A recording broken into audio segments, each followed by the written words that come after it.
4 episode മാത്രമുള്ള ഒരു limited web സീരീസാണ് Adolescence. 8ാം ക്ലാസ്സിൽ പഠിക്കുന്ന ജെയ്മി എന്ന പയ്യൻ അതേ സ്കൂളിൽ പഠിക്കുന്ന 10ാം ക്ലാസ്സുകാരിയെ കുത്തിക്കൊലപ്പെടുത്തുകയാണ്.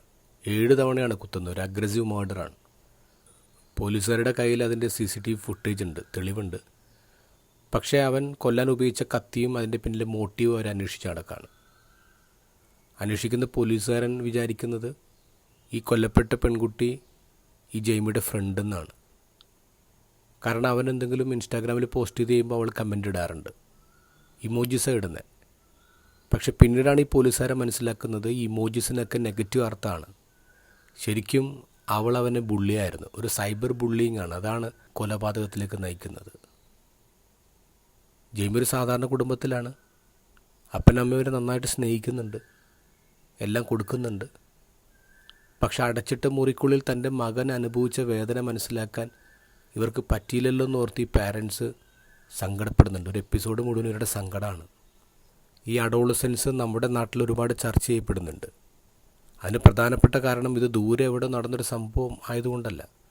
ഇത് നമ്മുടെ വീടുകളിൽ ഇന്ന് സംഭവിക്കാൻ ഏറെ സാധ്യതയുള്ളൊരു കാര്യമായതുകൊണ്ടാണ്.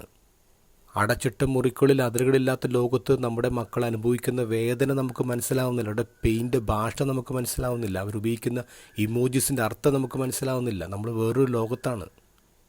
ഇന്നത്തെ ഗോസ്പൽ യഹൂദരെ പോലെയാണ് നമ്മൾ സംസാരിക്കുന്നത്. ഞങ്ങൾ ആരുടെയും അടിമകളായിരുന്നിട്ടില്ല. അവർ നുണയാണ് പറയുന്നത്.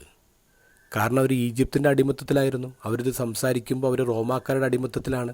എന്നിട്ട് അവർ പറയുന്നു ഞങ്ങൾ ആരുടെയും അടിമകളായിരുന്നിട്ടില്ല.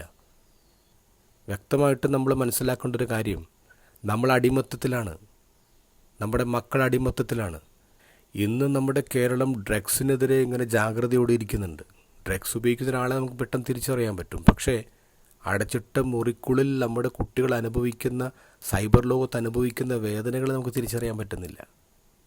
തിരിച്ചറിയണം. അങ്ങനെയാണെങ്കിൽ ആദ്യം നമ്മൾ അടിമത്തത്തിലാണ്, നമ്മൾ സ്ലേവ് ആണെന്ന് മനസ്സിലാക്കുക. എന്നാലല്ലേ ഒരു മോചനം സാധ്യമാവുന്നുള്ളൂ.